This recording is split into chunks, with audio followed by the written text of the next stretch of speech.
Buenos días a todos y en este momento el Instituto Suramericano de Gobernanza en Salud de la UNASUR va a comenzar la transmisión online de la conferencia Desafíos de los Sistemas Universales de Salud, que va a ser proferida por el profesor Theodore Marmer, que es un experto de la Universidad de Yale en políticas de salud. La conferencia va a ser presentada en inglés con traducción simultánea en español y portugués. Ustedes tienen que ver en el sitio tedmarmor.isaacs-unasur.org. Luego de las palabras del profesor Mauro, vamos a tener un debate en la audiencia compuesto por expertos del Ministerio de Salud de la región, de los países de la UNASUR y participantes que nos están visualizando por internet. Ustedes pueden enviar sus preguntas y comentarios a nuestra cuenta de Twitter, Facebook o email que se aparecen en la pantalla. Esta es la quinta vez que el ISAC disemina conocimiento en una transmisión en vivo y que refuerza la misión del instituto para promover el intercambio de ideas y la reflexión en el área de innovación, en el área de políticas de salud. Agradecemos a todos, a las televisoras y a las revistas especializadas, General. Aquí tenemos un Abrasco, Service, Education en el trabajo de técnico de salud, Red, la Escuela Politécnica de Fiocruz, Salud Derecho, una iniciativa del Banco Mundial, Observatorio Iberoamericano de Políticas en Salud y Foro de Salud Pública de Ecuador, solo para mencionar algunos. ISAC, que es una organización joven que completó 2 años de existencia, ha realizado todas sus funciones: producción y gestión del conocimiento, asesoramiento técnico. A pesar de su corta trayectoria, ha llevado a cabo 13 talleres y ha editado 2 libros. El primero son los sistemas de salud en América, desafíos de la universidad, y el segundo se refiere a los servicios en Sudamérica. Ambos están en español y en inglés y también pueden descargarlos de nuestro sitio en internet. Luego nosotros vamos a tener un debate con la participación que será moderado por el profesor Carlos Oque. El profesor Marmor es una referencia internacional y ha producido más de 200 artículos sobre la política del cuidado de salud. Y también ha escrito numerosos ensayos y materias para diarios conocidos como el New York Times, por ejemplo. Él también fue director del programa de postdoctorado en política de salud en la Fundación Robert Johnson, que es una gran institución del área de los Estados Unidos. También tiene un doctorado de la Universidad de Harvard y participa en la escuela universitaria. Luego de su presentación, nosotros tenemos la participación de la audiencia con un debate que será moderado por el consultor Carlos Oque y el profesor. Ahora le invito al doctor Theodore Marmor para presentar su conferencia.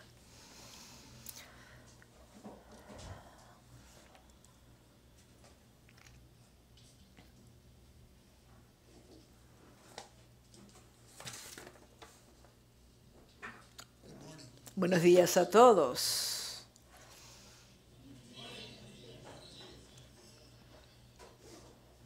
Buenos días, repite la audiencia. Muchas gracias, doctor Tom Berran y toda su organización por invitarme a esta reunión tan interesante con personas de Sudamérica. Es un privilegio estar aquí Tal vez no sea un privilegio para ustedes que yo hable inglés, pero espero que ustedes puedan recibir bien la traducción. Y por favor, me dicen si yo hablo demasiado rápido.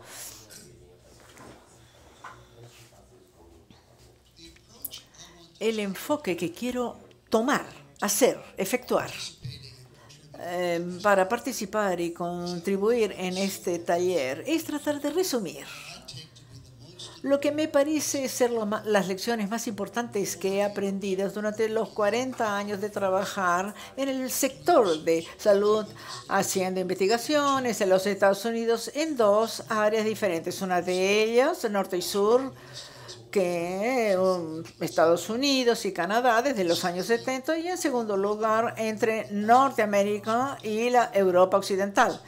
O sea, yo no vengo aquí como un experto en los países latinoamericanos. Yo no estoy ejerciendo ese papel.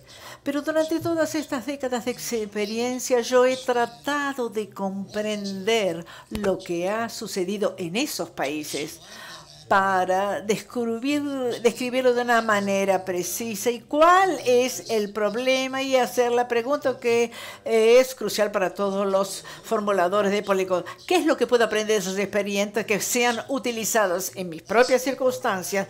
Eso es el antecedente para del material que voy a discutir hoy. Y voy a hacerlo en 4 partes. La primera de ellas será un resumen de lo que me parece las maneras sensatas de pensar sobre el mundo de la salud, de la investigación, o sea, del cuidado de salud y de la salud. Cuidado de salud y salud pública. ¿Qué es lo que estamos pensando? Este tópico, yo quiero explicar por qué un artículo que escribí recientemente, yo hablaba sobre las cuestiones de las políticas cross-nacionales, los pros y los contras. El próximo tópico que quiero abordar como mis comentarios, esos comentarios sobre modelos de reforma de cuidado de salud, cómo hacerlos en el área universal del cuidado de salud. Y son modelos, no son solamente eso, sino que los están haciendo en un sistema común de la financiación, el sistema de salud, un sistema de salud también diferente. O sea, beneficios comunes, administración común y la administración dispersa. Y yo sé que en Brasil hay un problemas porque los sistemas universales en un sistema común tienen que llegar a la población. El tercer tema al cual quiero referirme: ¿qué notas para un análisis podemos utilizar y que tengan sentido para explicar la variedad de sistemas de salud que nosotros observamos en el mundo? Que van a estar incluidos, algunos mencioné también.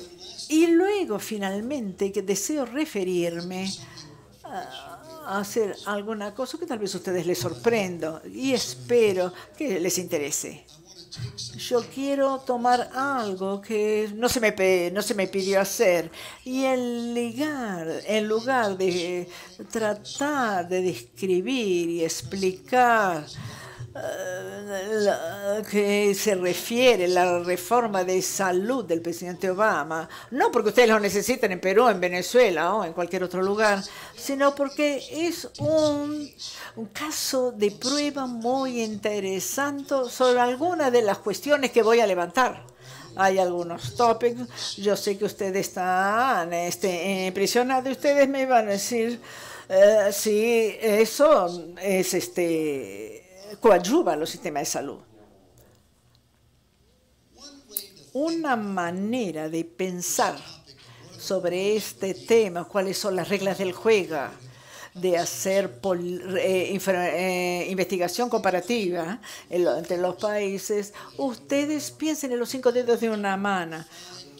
Y yo voy a referirme a 3 enfoques de los cuales yo no recomiendo, y, y tres que voy a distinguir o recomendar para diferentes propuestas. En el número uno, las dos cuestiones que yo no les pediría a ustedes utilizar y ser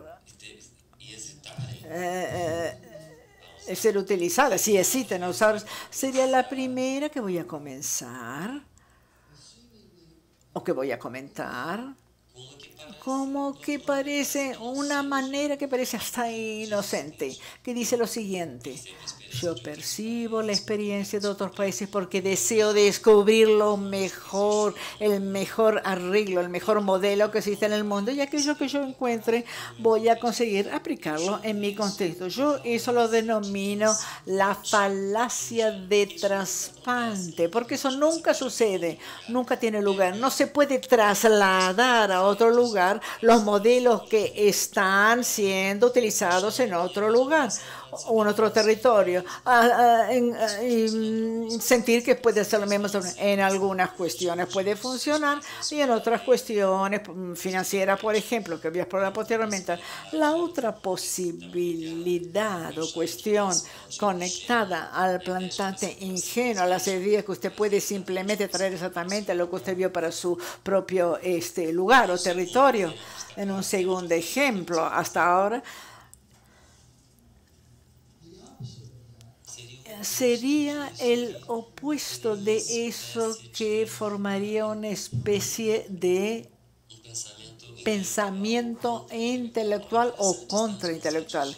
Es interesante concienciarnos de eso porque ya quedó probado como algo importante, un elemento importante. Muchos de los debates que he frecuentado en los Estados Unidos y en otros lugares, yo realmente sería el siguiente. La primera premisa es que de cualquier manera, ¿qué es lo que vemos? Que las cosas son diferentes, no hay respeto en el cual puedan aprender el uno del otro.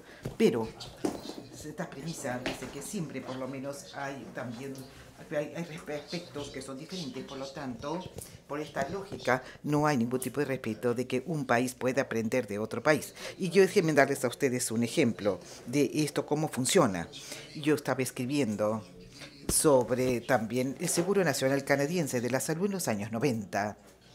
Y un colega mío y yo, nosotros publicamos un artículo en el New York Times. Estábamos hablando básicamente de sus lecciones canadienses que se pueden aprender para los Estados Unidos. Canadá comenzó este programa de sistema hace algunas décadas del Seguro Nacional de Salud. El presidente Clinton estaba también sugiriendo su propio sistema.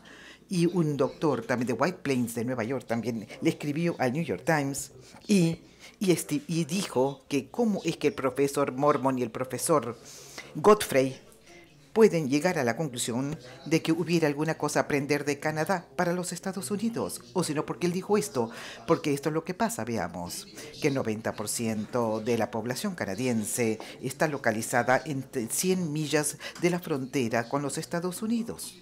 ¿Ve usted la lógica que hay aquí? Es cierto, es verdad, nada es posible que se haga. Incluso lo que pasa surge en diferentes formas. Yo les aseguro a todos ustedes de que ambas falacias pueden encontrarse en este tipo de debate. Dejando todo esto de lado, vayamos ahora a ver los tres que son diferentes, pero que tienen su propio propósito y sus propios méritos en este sentido. Voy a comenzar ahora con el que generalmente se le da menos atención de todos. Una razón, digamos, de involucrarse, pues, en investigación, o sea, cruzada, es entenderse mejor a uno con este tipo de transferencia. O sea, de cualquier manera se sabe que la cosa es así, porque cuando usted va a otro lugar, ya sea a un lugar que sea muy diferente del suyo, o sino que bastante parecido al suyo, o sea, cuando es muy diferente las cosas también vemos las diferencias claras que hay o sea, en cómo se define el problema en el lugar A o en el lugar B. Hay grandes diferencias. Las intervenciones, vean ustedes, en los sistemas más similares hay algunas diferencias tenues, hay diferencias a gran escala o diferencias tenues, pero de cualquier manera, o sea, usted tiene una fuente que es de iluminación para usted mismo, y lo llamo este formato también de búsqueda, ¿no?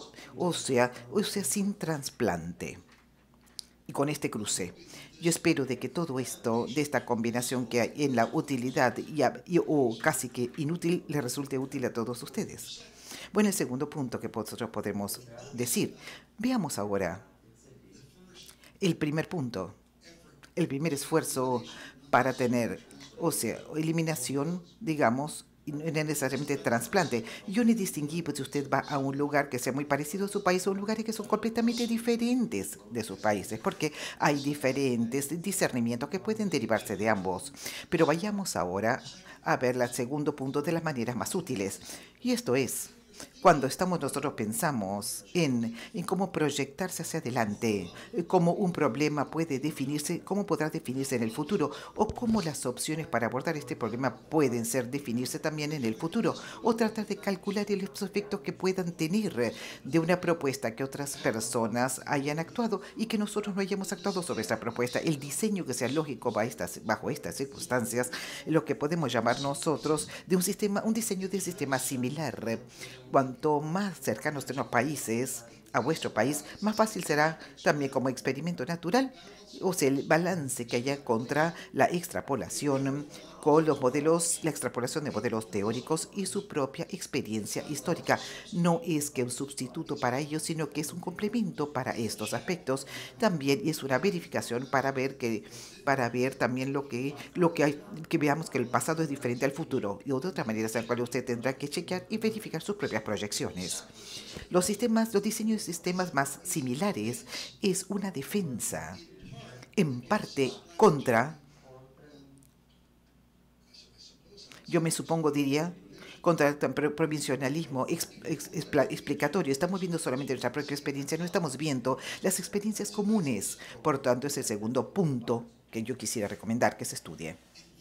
Y finalmente, entonces, existe pues el diseño en investigación cruzada, que es lo que se llama el diseño del sistema más disímil o más diferente, en el cual la virtud está que las mayores diferencias que hay entre ellos en un grupo de países que usted estudie, entonces más buscará usted algún tipo que tengan de punto en común en varias diferencias. Entonces ahora les voy a dar un ejemplo donde encontramos también puntos en común en los diferentes sistemas sociales, económicos y políticos. El alegato que usted habrá encontrado algo muy importante que probablemente le va a afectar a usted. O se tiene la capacidad, digamos, de pasar por las diferencias de los otros países. ¿Por qué le parece a usted que usted sea tan diferente de aquellos países en los cuales el elemento común surge? Voy a darles a ustedes un ejemplo ahora de esta propia situación. Hace algunos años atrás yo estaba investigando todo el tema de cosas como los médicos también juegan un rol en esquemas de salud pública. Y yo estudié diferentes sistemas y vimos que hay un hallazgo que esto antes del sistema americano de Medicare, sugiriendo lo siguiente, de que existe una diversidad de maneras en las cuales a los médicos también se les paga en los sistemas de los seguros públicos, pero hay una uniformidad en la paga entre la manera como se les pagaban antes del sistema público de la salud y cómo se les paga dentro del sistema público de la salud. Hay una relación uniforme, pero entre lo que los médicos antes cobraban y ahora, y cómo eventualmente se les paga un sistema de la salud pública, de la póliza de seguros, aunque se podría querer cambiar esta política, pero de cualquier manera había una relación uniforme, y utilizo esta base de investigación para animar a mis líderes en Medicare, para que tomen todo esto en cuenta y que no piensen de que cuando los Estados Unidos también promulgó el Medicare en el 65, hubiera ningún tipo de chance en absoluto de transformar también el arreglo de pagos que dominó en el periodo anterior. Claro que no. Este es un ejemplo claro. Si usted no puede hacer lo que usted quiere hacer directamente, entonces esto lo llevará pues a preocupaciones sobre las maneras indirectas de poder afectar los factores, en vez de la creencia de que usted tiene la autoridad también en todos los esquemas. Veamos entonces, si usted ahora hace una investigación de los métodos de la paga de los médicos, o sea, lo que a mí me parece que sobrevive como siendo la mejor generalización para este propósito, es que los sistemas mixtos se encuentran en todos lados. Los sistemas mixtos que son utilizados para diferentes propósitos, para los salarios y para los diferentes servicios de seguros, también aparecen también con las restricciones, digamos, en lo que se refiere a, tengamos, y hay una negociación y evitar estas grandes oscilaciones. Bueno, aquí estos son los asuntos preliminarios, simplemente que yo quería sugerir que valen la pena que nosotros nos recordemos cuando estemos considerando nosotros, o sea, la estipulación de políticas públicas, incluyendo también el sistema de la salud pública y las pólizas de seguros. Y si que ustedes estuvieran haciendo esto, si ustedes estuvieron diseminando, digamos así, sus alas, no, o su alcance de investigación, tan los sistemas similares y los sistemas sumamente diferentes, yo simplemente agregaría acá de que cualquier programa de política que esté funcionando surge básicamente de una cosa, digo yo, sea de por lo menos 3 elementos básicos. Uno de ellos es todas las ideas que están en juego en vuestras sociedades en el curso el accionar en una propuesta de reforma. ¿Qué es lo que se piensa que sea entonces algo, algo también interesante, vivo en segundo lugar, y que haga mella? Luego, los intereses materiales y profesionales de los proveedores de la atención médica, con los cuales cualquier tipo de programa público también tiene que negociar en tema de financiación. Estos serán restricciones y tenemos que ver qué es lo que se puede hacer. Y el tercer elemento, y el que yo no conozco también dentro de este panorama, es pues la estructura institucional en la cual las decisiones sobre qué es lo que hacer y cómo hacer la financiación también serán realmente discutidas. Aquí tenemos los 3 ojos, las ideas, instituciones e intereses.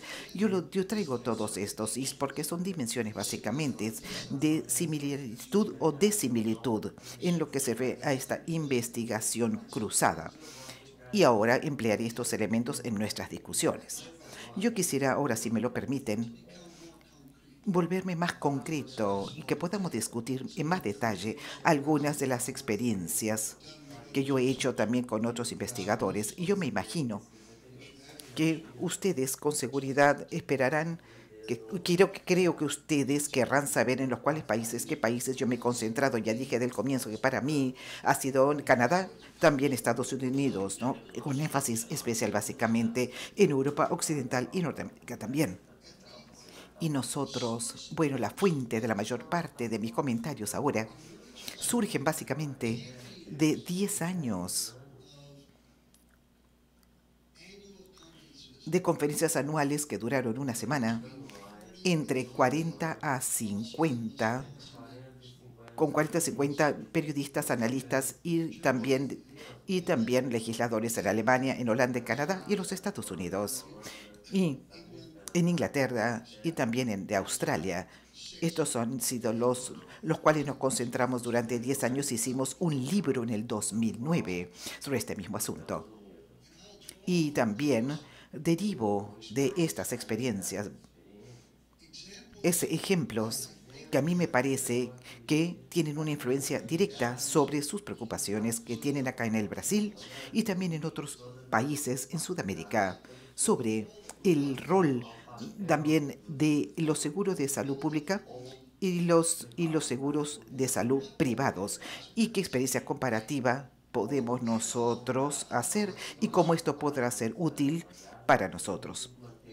Yo quisiera comenzar diciéndoles a ustedes de que la característica más sorprendente de estos 10 años de discusiones con los programas de financiación pública y los sistemas privados de seguros de la salud, lo más sorprendente es que la lógica básica de los seguros de la salud privada son diferentes de la lógica de la financiación pública del sistema de la salud. Bueno, no es de que usted no pueda regular, pues yo traté de regular también los seguros de la salud, pero uno está regulándolos de tal manera si usted quiere reflejar pues los valores a ser servidos también por un programa amplio y universal, o sea, habrá que servir a estos propósitos a nivel privado. Hay que desafiar entonces algunas orientaciones fundamentales de estos sistemas privados de la salud. O sea, el seguro social será o seguro de la salud público. Y todo esto comienza con objetivos sobre hacer que la atención de la salud sea accesible para la población o que no sea tan costosa para la población.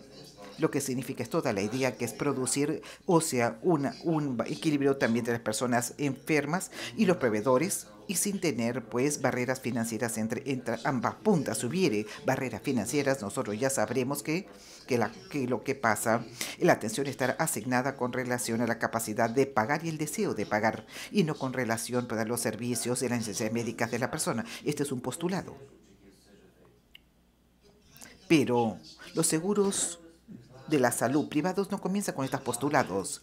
Los seguros privados de la salud comienzan con una prima para que el costo esperado de esta atención para esta persona esté cubierto pues por la persona y también por el grupo al cual esta persona pertenece. Entonces, nosotros también sabemos muy bien, y ellos también lo saben, también en los seguros privados, de que en cualquier sistema moderno de la salud, 55% de la población en cualquier año responde básicamente por el 50%, casi que el 50%, también de los otros, o 10% en Norteamérica responde por el 90% del resto del grupo. Si esto fuera verdad, entonces no hay forma de hacer que sea eficiente esto, que pueda compensar los errores que se cometan en tener demasiadas personas, también en el alto costo y en los altos gastos. Entonces, esto es la base de todo el sistema. Usted puede decir entonces que no debería hacerlo, de que tiene que haber también una clasificación, pero estamos yendo también en contra de la lógica. Como empujar,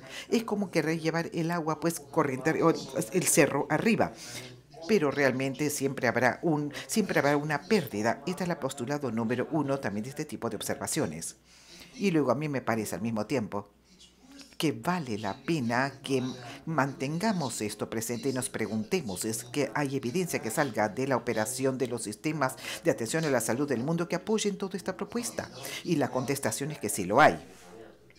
Hay también formas de seguro de la salud en Estados Unidos, por ejemplo, en California, que tienen todas sus políticas suplementarias también para programas de Medicare para las personas mayores en Estados Unidos. También en los suburbios más ricos, donde las personas tienen que caminar mucho para poder ir realmente donde hay que caminar mucho. Esto es una forma de selección de riesgo. Esto nos separa básicamente, ¿no? O divide lo que están bien y los saludables de lo que están más enfermos o menos saludables y más débiles. El punto número 1 es de que la lógica de los seguros privados de la salud, claro, que pueden también ser sujetos de regulación, van en contra de la base. Yo no estoy diciendo que sea un tema simplemente de conducta personal, que es algo malo. Es un tema simplemente de los incentivos financieros y de las prácticas de los seguros privados y la manera como ellos hacen sus negocios. Pero ahora, otra segunda ilustración que yo le quisiera mostrar a ustedes a la mañana de hoy es pues el crecimiento que hay en muchos en todos los contextos de debates sobre políticas, de lo que algunas veces se le denomina como una concepción pro mercado en cómo pensamos en los cuidados médicos también en su propio cuadro. O lo que se llama esto, básicamente, esta concepción pro mercado dice de que no hay motivo para que nosotros pensemos de que la atención médica sea tan diferente de otros bienes o servicios. Y no es tan diferente de otros bienes y servicios, por lo tanto no hay ningún tipo de motivo, o sea, porque la asignación de mercado normal debe hacerse. Las personas deberán que tener, pues, en la expresión es en inglés, y a ver si existe la misma expresión en español o en portugués, es que los pacientes realmente tienen que tener pues fuerza. Esta teoría de que muchas veces es seguida por el uso del reclamo en lo que se refiere. O sea, si el pan fuese gratis, ¿qué es lo que pasaría? En ninguna panadería tenía pan, se le acabaría enseguida. Veamos lo que está pasando acá. Es un supuesto de que usted puede hablar a personas cuando están enfermas también lo que tienen miedo que están lastimadas, como si estuviesen comprando un pedazo de pan o comprándose un par de zapatos, aunque cual el gusto de ellos hace una gran diferencia. En vez de que el postulado de ambos seguros de la salud y clásicos ejemplos de los seguros de la salud nacionales, como el caso canadiense, por ejemplo, en las ideas exactamente son las opuestas. Todas las ideas hacen que sea posible de que uno tenga acceso a la atención médica para que los proveedores de la atención médica puedan pasar tiempo con lo que sean las cosas más importantes en las que tienen que hacer de acuerdo al conocimiento que tengan. ¿Está claro hasta ahora? ¿Han entendido los ejemplos que acabé de dar? Pregunta el doctor.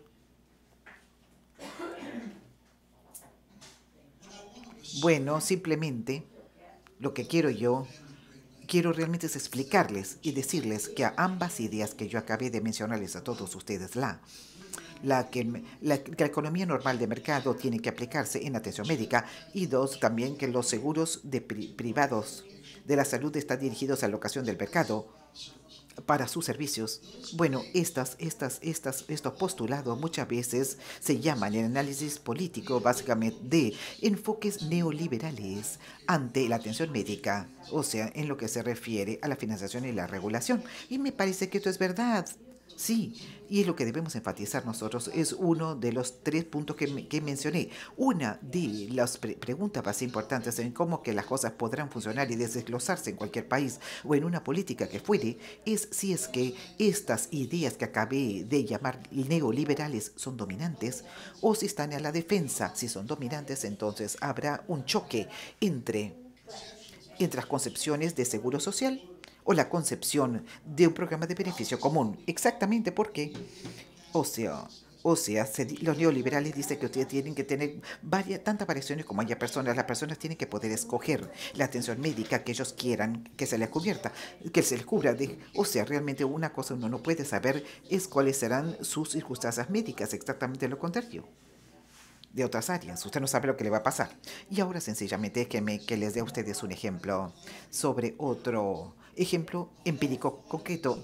O sea, estas ideas, ¿hasta dónde han llegado en las últimas décadas? Y yo quisiera utilizar mi ejemplo. O sea, lo que pasó en Suiza en 1996 y también en Holanda en el año 2006. En ambos casos, en Holanda y también en Suiza, estos países dieron un paso también para la financiación universal de la atención médica, o sea, por una exigencia de que todos los que estuviesen, los ciudadanos del país, o sea, podrán recibir beneficios y que se comprometiesen ellos, o sea, que estuviesen obligados, o sea, bajo pena de castigo, si es que no tuviesen seguro de atención médica. Y veamos que, como ustedes sabrán, como telón de fondo de todo esto, vemos que en Suiza había una proporción relativamente pequeña de la población que no tenía seguro, o sea, del trabajo, digamos, o arreglos de seguro social o privado. En Holanda la cosa era un poco diferente. Veamos nosotros qué es lo que pasó antes del 2006. 99% de esos ciudadanos tenían su seguro de salud. E incluso así, el gobierno, las reglas eran si su ingreso anual se colocaba dentro de cierto porcentaje de ingreso, usted era obligado a tener seguro social para poder participar. En caso negativo, los otros 40% estaban libres para tener cualquier tipo de seguro que quisiese. Por ejemplo, en Alemania, por ejemplo, esa cifra del 10%. Lo que es interesante es que el 99% de los ciudadanos holandeses tenían seguro de salud cuando se tuvieron lugar esos cambios en el año 2006. Quedaron sorprendidos. ¿Acaso tener seguro es una norma cultural importante? Es lo que es el ejemplo nos está mostrando, pero lo que es fascinante también es que debido a los arreglos para que eso fuese posible y las personas pudiesen adquirir el seguro que era obligatorio tener, Existía un sistema de subsidios que se utilizaba para tal fin y esos subsidios debían ajustarse mensualmente con relación a ese seguro y variaba de acuerdo con el ingreso de la persona. Muy bien, lo que sucedió en el año 2006 en la reforma, tuvieron lugar dos cosas. En primer lugar, en el primer año, el índice de no seguros en Holanda triplicó de 1 a 3%, a pesar de ser obligatorio.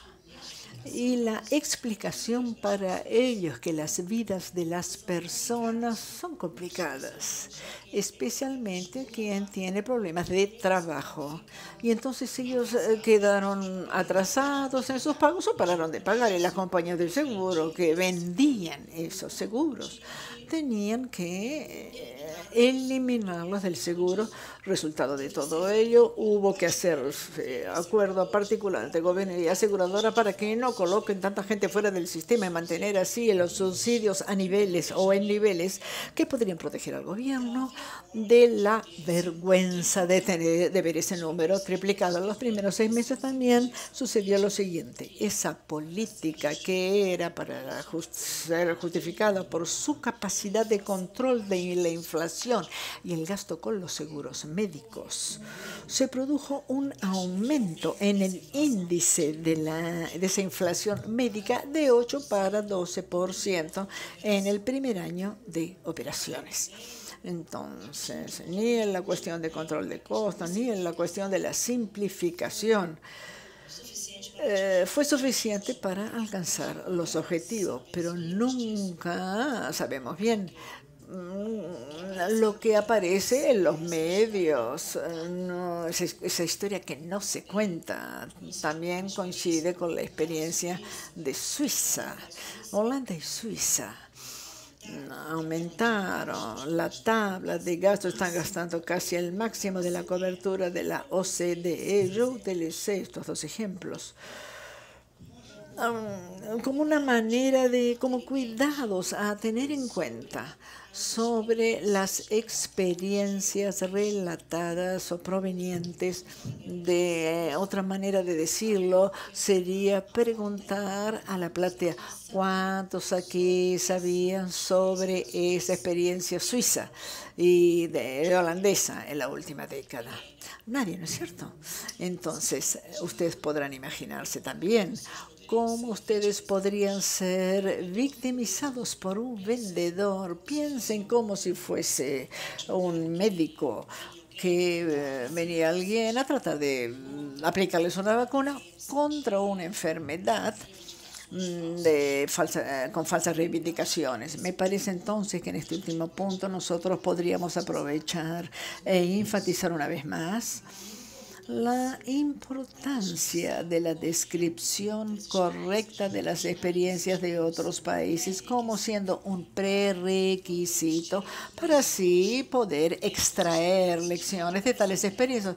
Puede parecer lo mejor del mundo, pero no es fácil entender el funcionamiento de ningún sistema de salud médico.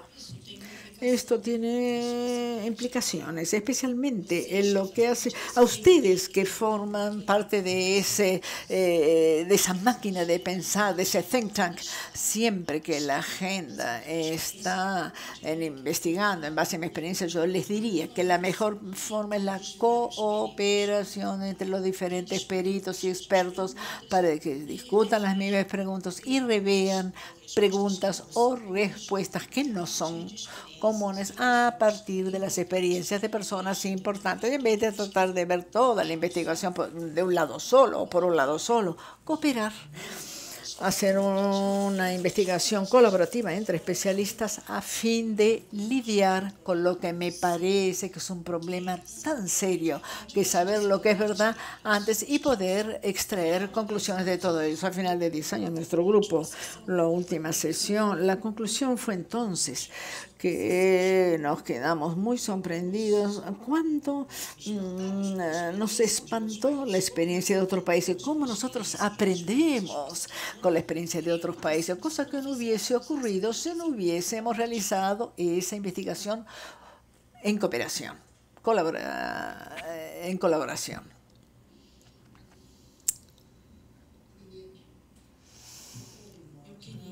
También quería hacer algunas observaciones sobre la reglamentación y luego de ello contarles la historia sorprendente que es el Obamacare en Brasil, los cuidados de salud de Obama en Brasil, a fin de cambiar el asunto de nuestra charla. Yo sé que hay un interés especial aquí en estos momentos, en el sentido de mejorar la capacidad de la intervención reguladora dentro del sector de salud, especialmente con lo que hace a los seguros privados. Y lo que yo quería observar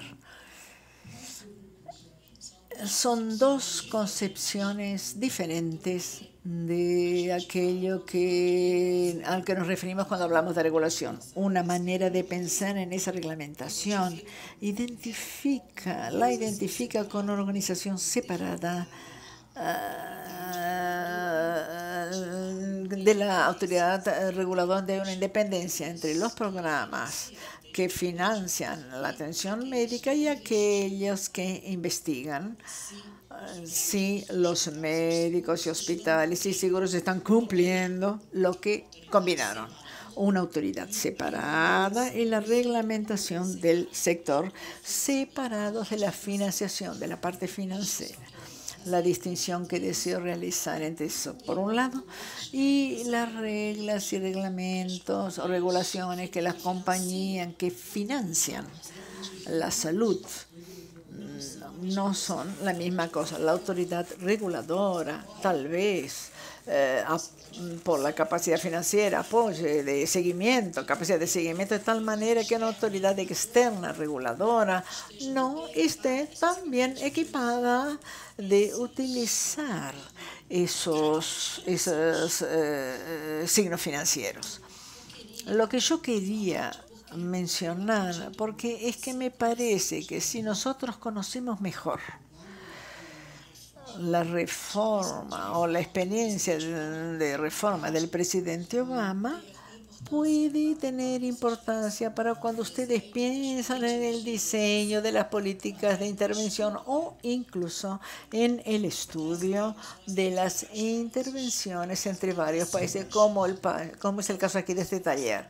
Entonces, puedo comenzar mencionándoles que el punto más importante a hacer sobre el sistema médico norteamericano es que es una colcha de retazos. Se juntan varios arreglos o modelos desde el punto de reglamentación, sistema financiero y salud médicos. Mucha gente, quiero enumerar en este sentido los 5 elementos de esa colcha hecha con pedacitos, con retazos, que van a justificarlo.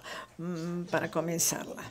Primeramente, el primer pedacito, el primer retazo, yo lo denominaría la manera de socializar la medicina en los Estados Unidos, donde el gobierno tiene tantos medios de producir y entregar el sistema de salud, cuanto también de financiación.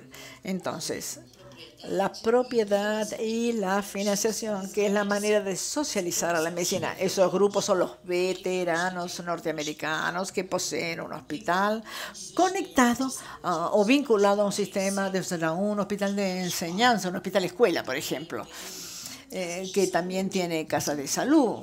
En la teoría es interesante si nosotros pensamos sobre ella. Esa teoría de la propiedad es que aquellos que se sacrificaron por su país, especialmente los que fueron heridos, sufrieron heridos o quedaron incapacitados durante su servicio militar, ellos merecen de los ciudadanos norteamericanos la atención médica gratis por el resto de su vida, o prácticamente gratis. Esa es la teoría, ¿no es cierto? que la sociedad tiene la obligación, en virtud de los sacrificios que se hicieron hechos por esos hombres en favor de la sociedad, a fin de que ellos reciban esa asistencia por derecho por el resto de su vida. Punto 1. El segundo punto es nuestra versión del seguro de salud, que dice que si el Medicare o el servicio médico parte A, la parte financiera, en cuanto a las personas están trabajando, ejerce una influencia en sus salarios, y en la parte que los empleadores pagan del salario de manera de contribuir, es la manera que ustedes tienen de contribución aquí en Brasil y en otras partes de América Latina. La teoría de ese empoderamiento es que si usted hizo su parte en el sentido de construir para esa torta, cuando usted se enferma, merece el cuidado. Es un beneficio común, asegurado la participación de a todos. No hace ninguna distinción. En resumen, es el seguro social transferido para los Estados Unidos como si viniese de un fondo de Bélgica o de Alemania o de cualquier otro lugar. En tercer lugar, tenemos los veteranos, la parte A del Medicare, y en tercer acuerdo es una imagen que tiene su espejo, lo que se dice eso mismo, o sea, se llama Medicaid, ayuda médica, que son administraciones estaduales diferentes con varios beneficios básicos que son pagos a un nivel muy bajo de compensación y producen unas grandes barreras para el cuidado, no financieros, pero de servicios. Eso sí, porque la teoría de esos empoderamientos del programa es la teoría de que las personas están tan mal financiera y médicamente que nuestros impulsos caritativos de caridad deben existir. Entonces es una concepción en ese sentido. Ese es el tercero. El cuarto es el seguro privado vinculado al trabajo, relacionado con el trabajo. Varios norteamericanos tienen su seguro de salud de esa manera, subsidiado por los impuestos. $1 de subsidio para ese seguro no es igual a $1 en su ingreso. Y con el transcurso del tiempo, los trabajadores cada vez más reciben un tipo de cobertura que sus patrones quieren comprar para ellos. Entonces, esa discusión sobre libertad de elección, ese sistema hace que esa elección se estreche cada vez más en un nivel que no sea ni reconocido por el programa. Y finalmente, los Estados Unidos, como ustedes saben, nosotros tenemos una sala de emergencia, un programa de emergencia. O sea, cualquier persona que una buena emergencia en un hospital americano registrado los otros programas que yo les mencioné, pierde su licencia. Entonces, esa persona es colocada en otro hospital sin estabilizarla. ¿Cuál es la teoría ahí? La teoría es, si usted es la víctima de un accidente y su vida está en riesgo, nosotros, ciudadanos, le debemos acceso a esa emergencia, a ese cuidado de emergencia, independientemente de su acuerdo financiero de seguro. Todo el mundo está siguiendo toda esa colcha hecha con retazos que yo les mencioné. Entonces, ¿qué es el presidente Obama decidió hacer de manera estratégica? En el año 2008 y 2009 también.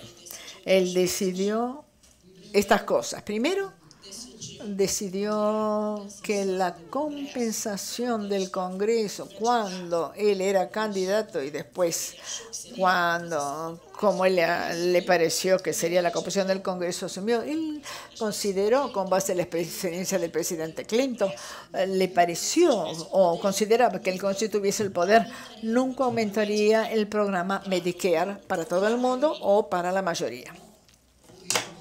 Al contrario, o incluso iba a disminuir la edad de 65 para 55 o 50 años. La visión de Obama era, ya que él quería hacer un gran cambio en la cobertura para la ciudadanía, le pareció que no sería posible, según la expansión en fases con relación al Medicare. En vez de hacer eso, ¿qué hizo? Él decidió que podría tomar un poco de cada elemento, de esos 5 que le mencionó, y agregarlo a la cobertura de los norteamericanos, aumentando su participación en cualquiera de esos 5 rubros.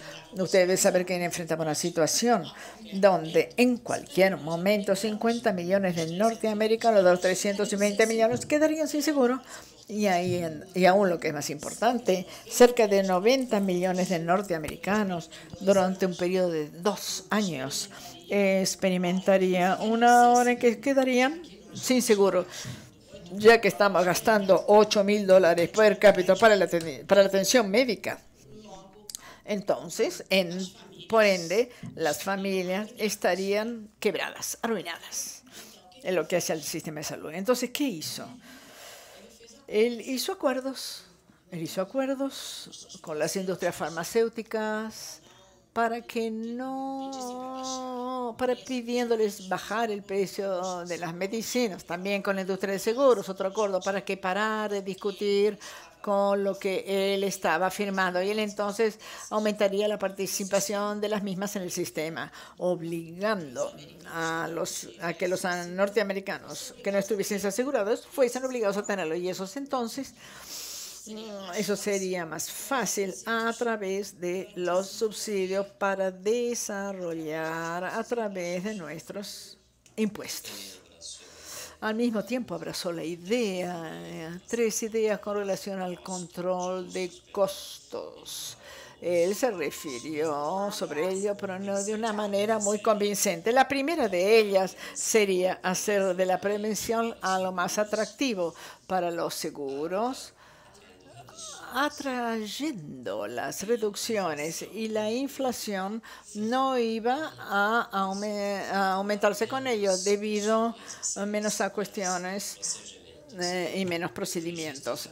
Los registros electrónicos también ejercieron un impacto menor en términos de costo, y también, en tercer lugar, él creía que deberíamos saber lo que mejor funcione con base en las investigaciones comparativas. Y creo que sea justo decir diferencias comparativas de soporte relativo a lo que fue mencionado. Y yo creo que sea justo decir que el presidente Obama consiguió aquello que pidió tanto cuanto él podía soñar. Pero me gustaría decirles lo siguiente: lo que él hizo fue dejar de lado algunas preferencias, como la manera que le gustaría hacerlo, y en lugar de ello, él aceptó el modelo de sus oponentes. O sea, en realidad el diseño fue hecho con los conservadores en los 80. No era un buen acuerdo, porque políticamente él no tuvo el apoyo, tuvo apoyo solamente de los demócratas, no tenía capital político aumentando para ello, y los republicanos pasaron los últimos 4 años criticándolo por hacer algo que los propios republicanos habían creado. Yo no sé cuán útil fue revisar esos hechos, pero espero que haya sido interesante mostrarles el poder de las ideas, en este caso, por el lado de los conservadores, para pensar las posibilidades del plan Obama. Y yo espero que puedan ver ejemplos de cómo importar ideas con relación al control de costos, y espero que, no obstante, los especialistas de Brasil y América Latina hablar con relación a una experiencia, y espero que haya sido útil para todos ustedes. Muchas gracias.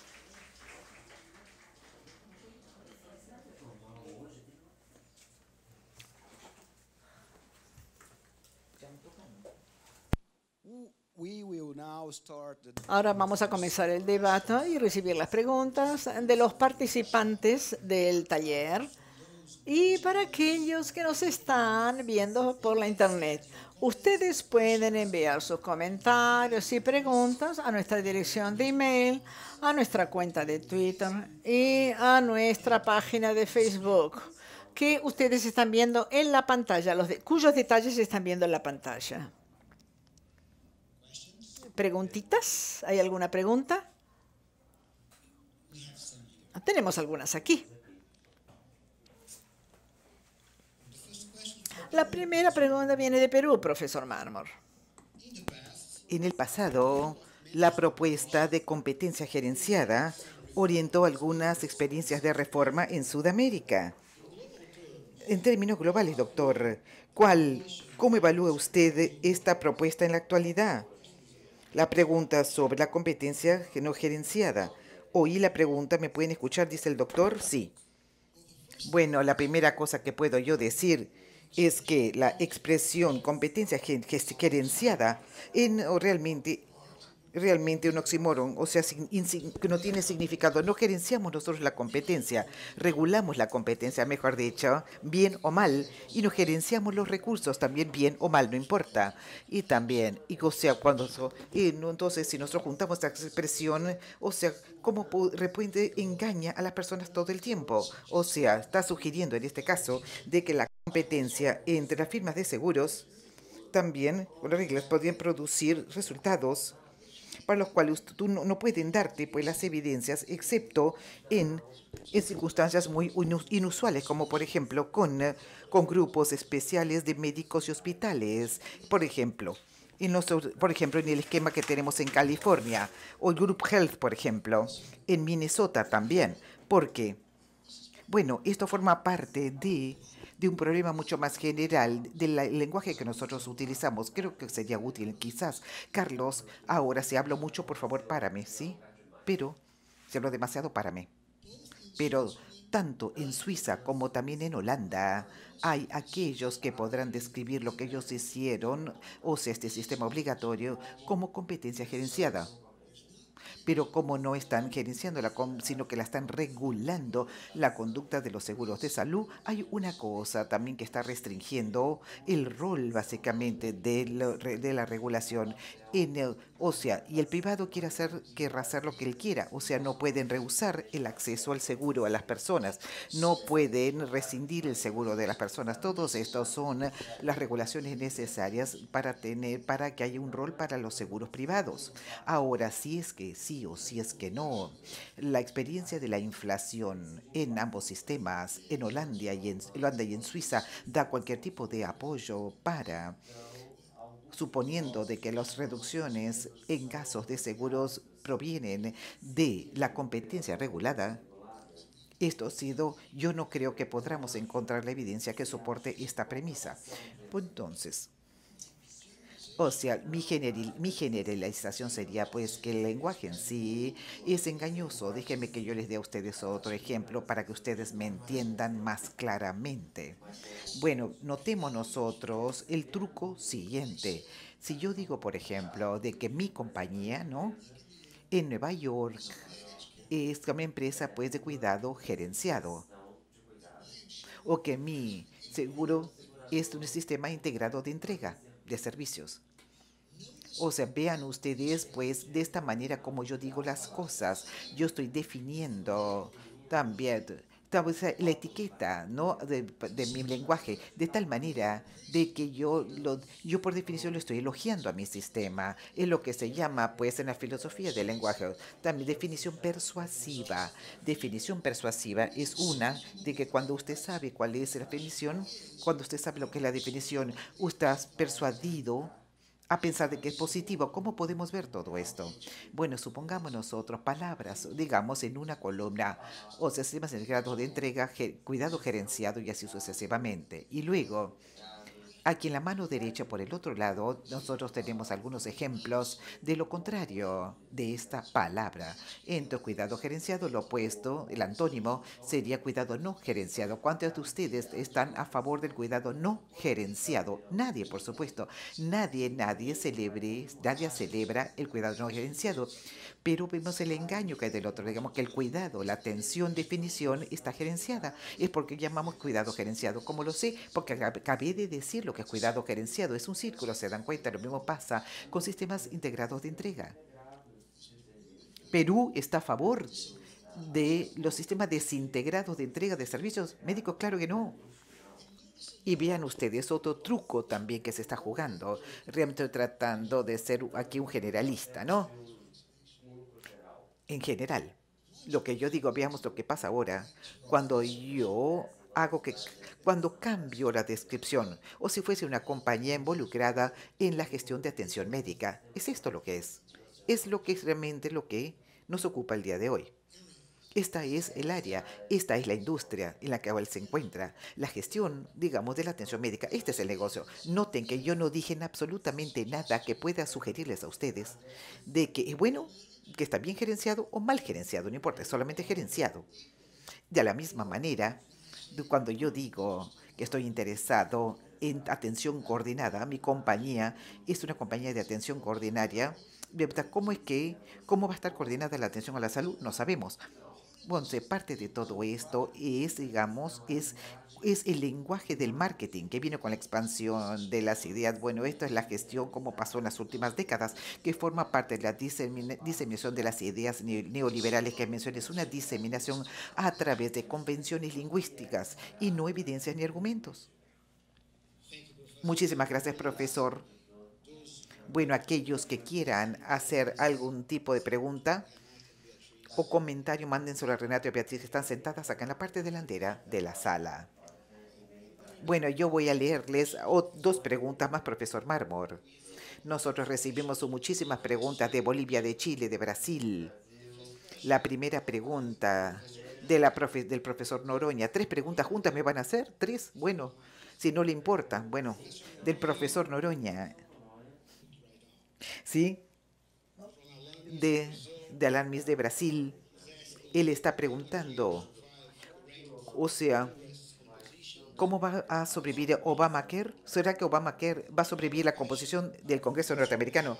Otra pregunta del profesor Machado, de la Escuela Nacional de Salud Pública aquí de Brasil. Está preguntando, doctor, a través de su propia experiencia, cuáles son las estrategias más exitosas para involucrar a los médicos, para atraerlos a ellos, para que apoyen un sistema universal de salud pública. Y la última pregunta, de Bolivia también. ¿Y por qué que la experiencia canadiense también no los analistas americanos o se critican, los mercados admiran el ejemplo inglés, tratando de comparar el caso inglés con el caso canadiense, con el caso norteamericano?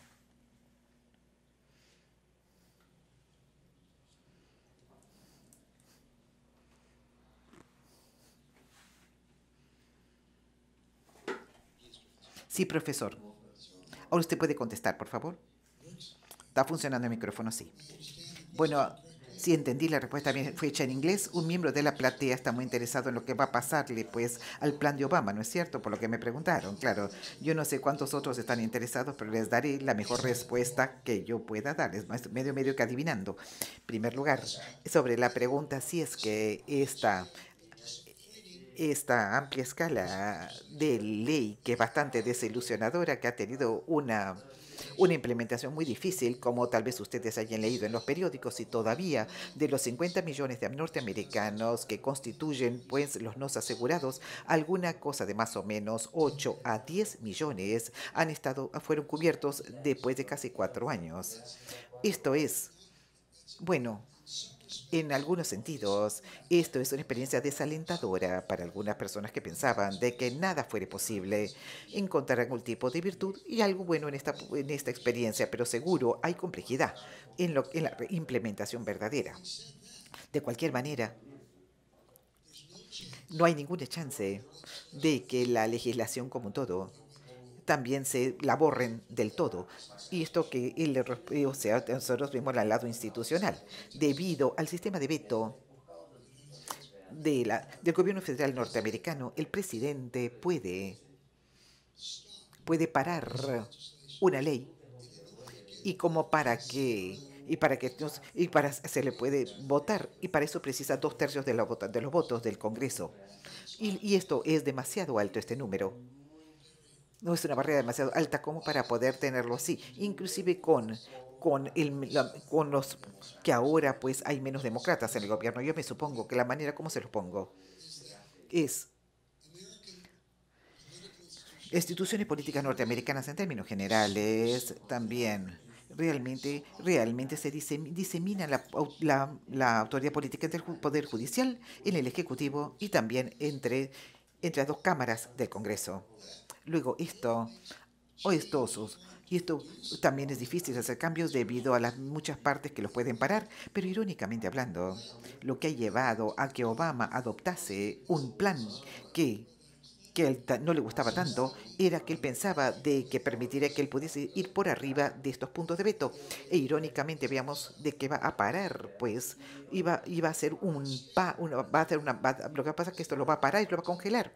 Habrá un debilitamiento continuo de lo que se refiere a los arreglos institucionales, o sea, y vemos como, por ejemplo, podemos llegar a una conclusión que me parece que es relevante también para sus consideraciones en el análisis de las propuestas de reforma que nosotros querramos hacer. Digo, una pregunta o una pregunta que se puede hacer en cualquier momento sobre una propuesta de reforma que se quiera hacer sería, o sea, ¿cuál es la forma que tiene esta propuesta? O sea, que se puede aceptar políticamente, dadas mis circunstancias institucionales y el poder que tiene mi propia coalición. ¿Qué es lo que se puede lograr? Y es lo que Obama consideró que estaba haciendo también con este tipo también de propuesta. Y la defensa de un tipo de juicio como este sería, pues, ¿está usted de acuerdo conmigo de que esto es lo mejor que yo pude obtener? Digamos que esto sea preciso, sí, fue lo mejor que él pudo obtener. O sea, vimos, ¿no?, que este curso de acción no sabemos si fue lo mejor. Tal vez sea lo mejor que usted pueda lograr, pero tal vez no sea lo mejor que usted pueda hacer. ¿Qué es lo que estoy tratando de decir? Estoy tratando de darles a ustedes, no sé, lo que hubiere, o sea, simplemente mi experiencia de 40 años. O sea, la mejor opción que hubo en ese momento es la opción como sería 3 o 5 o 10 años más adelante y de ver esta trayectoria o sea, de otras opciones más pequeñas comparado a las opciones más grandes. Va a depender también todo en parte de sus proyecciones de cómo será, o sea, como un punto de arranque para mayores implementaciones en el futuro. Y debido, pues, al ser un parche, o sea, los parches son muy difíciles de administrar y dejan muchos problemas de frontera, como nosotros vimos que pasó. O sea, y el seguro social, por al contrario, es mucho más sencillo de utilizar como un instrumento. Y por lo tanto, si el presidente me preguntase mi opinión, yo diría, o sea, realmente cambie pues el tratamiento, cambien el tratamiento de los impuestos y aumente más ese su sistema de salud. Y esto es lo que yo quería contestarle a esta pregunta de Obamacare.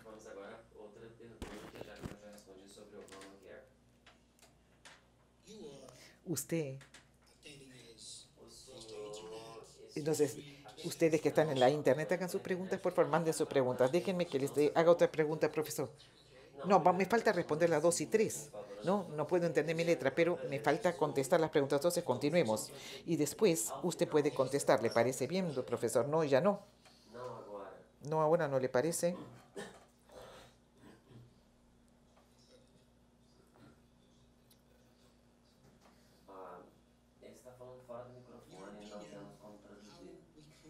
¿Cómo podríamos atraer nosotros a los médicos para que apoyen el sistema público de la salud en términos generales? Bueno, esta no es una pregunta fácil de responder. En una parte, pues, en parte, en mi opinión, parte de la respuesta sería también tenemos que hacer una distinción aguda entre dos cositas. Y para lidiar, pues, con los líderes profesionales en la profesión médica, una cosa es que distingamos nosotros entre el liderazgo que el personal médico sobresaliente puede jugar un rol en lo que puede cubrirse, en lo que puede cubrirse, lo que debe cubrirse, y haciendo juicios también sobre la atención médica y de la autonomía que tiene la atención médica en la medicina y el alcance de las intervenciones por parte de los médicos. Pero esto es qué es lo que hacer, no cuánto se le paga para hacer, o sino lo que quieren hacer. Entonces, la agudeza, ¿no? La línea aguda, digamos, que yo hago entre los apelos hechos a lo que yo considero como siendo interés profundo de los líderes médicos en la autonomía profesional en términos de la educación, en términos de las decisiones sobre qué es lo que funciona en la práctica. Y luego todo este conjunto de preocupaciones significa muchísimo para estos líderes, ¿no? Y realmente, y ni siquiera, no es completamente independiente de el interés material de los profesionales. Pero a mí me parece de que parte pues del peligro de escuchar demasiado a los economistas de la salud, también que han sido enseñados en economía de mercado, es la creencia de que la cosa más importante para los profesionales es lo que ganen y no si es que hay una compensación entre autonomía e ingreso. O sea, y cuidado, esto me parece a mí que nosotros podemos ver que está funcionando y lo que ha se desarrollado en el contexto canadiense en las últimas décadas. Muchísimo así. En cada provincia canadiense hay dos organizaciones médicas. Una se llama el College of Physicians, Colegio de Médicos, y el otro es la Organización también de Médicos de la Salud. Bueno, ellos pueden negociar con el gobierno sobre tarifas, honorarios y también los lapsos de financiación, los términos de financiación. El Colegio de Médicos está allí para poder trabajar junto con el gobierno, para establecer reglas para la conducta profesional y la educación médica. Hay mucho que nosotros podemos aprender al prestar atención a esta situación. Y finalmente, yo debo agregar, creo que la complejidad de vivir con la mezcla de lo público y privado, especialmente esta ida y vuelta, se probará ser extremadamente complejo para las personas a lo largo del tiempo, básicamente en la proporción de la población que sirve. Cuando nosotros tenemos sistemas paralelos que están separados, entonces hay muchas reglas que los mantengan separados. Si tenemos sistemas que las personas van y vuelven en un vaivén, hay que preocuparse sobre cosas como, por ejemplo, o sea, digamos, retrasos, o sea, para poder generar estos retrasos también en el lado financiero. No podemos escaparnos de esto. En la la mezcla de privado y público con la complejidad que es costosa y que es muy compleja y es difícil coexistir con eso costoso financieramente y complejo administrativamente. Muy bien. Bueno, hay otra pregunta, profesor Marmur. Nilda, del Ecuador. Profesor Marmor, o sea, ¿cuál es el rol de las tarifas o honorarios regulados en Medicare en la relación con los proveedores de la salud? ¿Cuál es el rol, sí, de las tarifas de los honorarios para regularse? Bueno, este es un ejemplo, ¿no?, de un tipo de regulación que es diferente de las autoridades regulatorias.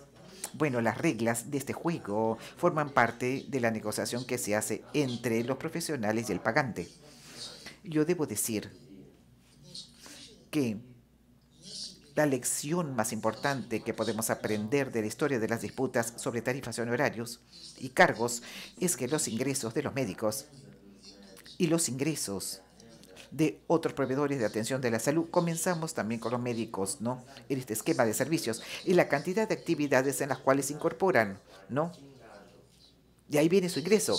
Es cualquier discusión que uno tenga sobre programas de honorarios, realmente es una discusión en parte sobre los ingresos, cuánto van a ganar los médicos después, y no podemos evitarlo.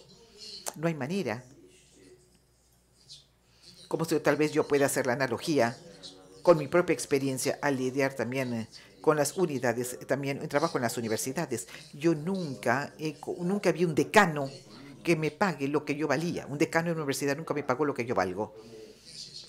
Sí, claro, todos los decanos dicen lo mismo, pero ninguno me pagó lo que nunca me encontré, nunca conocí un decano que jamás me dijese lo que yo tengo que hacer. En mi vida profesional yo tengo experiencia con esta compensación entre autonomía financiera y la autonomía profesional. En mi experiencia con los decanos en las universidades, pienso que hay un peligro. Yo no sé si esto es un peligro en las discusiones que tenemos aquí o en el resto de América Latina, pero quisiera que me lo digan si que lo hay. Pero una de las ilusiones en los Estados Unidos es que usted puede discutir honorarios, ¿no? Y usted puede hacer que sean semiautomáticas y prácticas para encontrar algunos factores y ajustarlos automáticamente a un programa de honorarios, a un plan de honorarios. Y realmente no sabemos cuáles son las realidades de la vida de los médicos modernos, que hay cambios en tecnología, significa de que hay grandes cambios también en los recursos, dedicados básicamente a recursos de tiempo para ciertas actividades, ya sea para el diagnóstico o ya sea para las intervenciones. Y esto que, tiene que ser probado entre aquellos que van a recibir y aquellos que van a ofrecer los ingresos. Me parece que es muy importante que seamos ingenuos y que seamos claros. Como yo fui ingenuo, digamos, cuando tuve que ser honesto, cuando le dije que ningún decano me pagó jamás lo que yo valgo. Esa manera como yo puedo contestarle. Pido mil perdones por no leer todas las preguntas. Yo aquí he recibido muchas preguntas del Perú, de la Argentina también, de Brasil también y del Ecuador, del Paraguay. De manera entonces que vamos a tener dos preguntitas más. La primera proviene de Argentina. Mariano Fernández de Argentina nos pregunta cuáles son las políticas que deben ser evitadas para no aumentar los precios de los seguros privados de salud. La mejor política para evitar la elevación de los precios de los seguros privados. Y la segunda, en otro sentido, del profesor Ciansky de Brasil. ¿Cómo está el apoyo público a los sistemas universales de salud en Occidente en términos de temas sociales? ¿O cuál es el papel de los movimientos sociales en este sentido?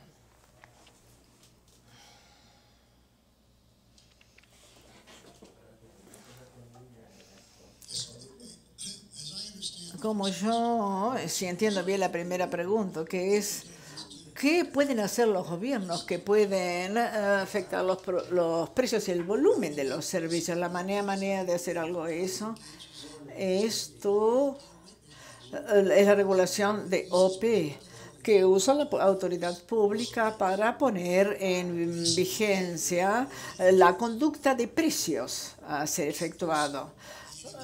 O sea, no se puede hacer por mágico, sino que se trata de una cuestión de poder, de autoridad, para evitar ciertas conductas. O sea, no hay ninguna receta mágica, ni ninguna junta mágica, o sea, en ese sentido. Yo supongo incluso, si ustedes me preguntan, darles un ejemplo de lo que está sucediendo en un sistema público. Yo les diría entonces que en el periodo 70-95, en el estado de Maryland, en los Estados Unidos, tuvimos una revisión por una comisión que produjo unas reducciones en los aumentos de costos de hospital per cápita, que fue realmente increíble, a pesar de bastante controvertido. Me parece que también es justo mencionarles que hasta el momento, los aseguradoras privadas están preocupados con los precios de las primas. O sea, que no son índices específicos, sino que son cuestiones financieras. Otra cosa que pueden hacer es incrementar aquello que es pago por las personas que están dentro de su sistema y que va a diluir la cobertura, pero que mantenga los precios aparentemente bajo control. Pero los efectos podría ser otra manera manera de negar ciertos accesos y redistribuir los ingresos. Entonces, nada más allá de reducción de las primas que tendrían una consecuencia peligrosa, que sería los efectos que salpicarían otros aspectos. Y me gustaría hablar un poquito más sobre Canadá, que yo sé que hay personas interesadas en el tema de Canadá.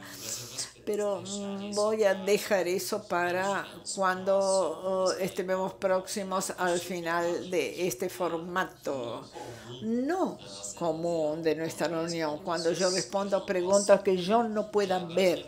Bueno, ahora estoy viendo la cámara, puedo mirar para la cámara y decir, ¡uy, todo bien! ¿Cómo les va? Entonces, saludos desde Río a todos.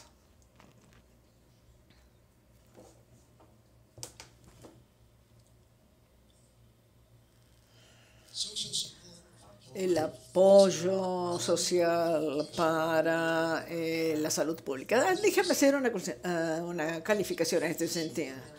Nosotros podemos definir la salud pública de dos maneras diferentes. Una de ellas sería mencionar que tenemos arreglos o modelos que afectan a la salud pública, cuestión financiera, otro cuidado médico, pero también puedo denominar la salud pública como las amenazas para la población, donde la población no encuentra una respuesta. Y también deberíamos ser claros sobre qué definición vamos a utilizar. Existe cierto temor con relación a la salud pública, de manera clásica, por decirlo así.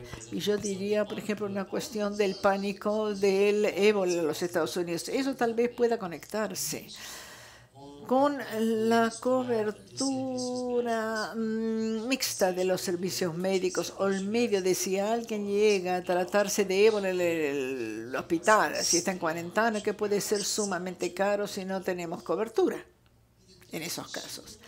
Entonces, pero eso no salpica, por decirlo así, en un apoyo de una financiación de cuidados médicos. Y aquí me gustaría hacer un análisis que también haya sido malinterpretado.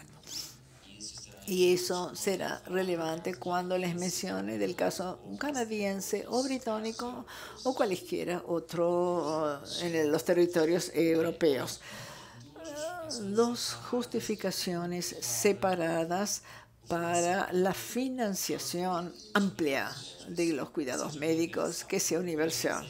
El primero de ellos sería la creencia de que el acceso a los cuidados médicos sería para las personas que están con miedo, lastimadas, enfermas o complicadas con relaciones. En realidad, el acceso para ellos se entiende mejor, o es mejor entendido como un bien, no como una cuestión de mercado. Eso es una creencia clave.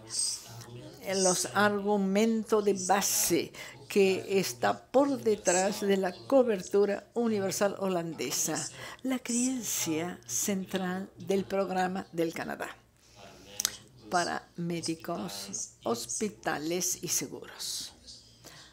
Y la manera de expresar este principio sería declarar que eso debería ser estudiado de acuerdo con las posibilidades y habilidades de beneficiarse de la persona y la seriedad del programa que ellas enfrentan.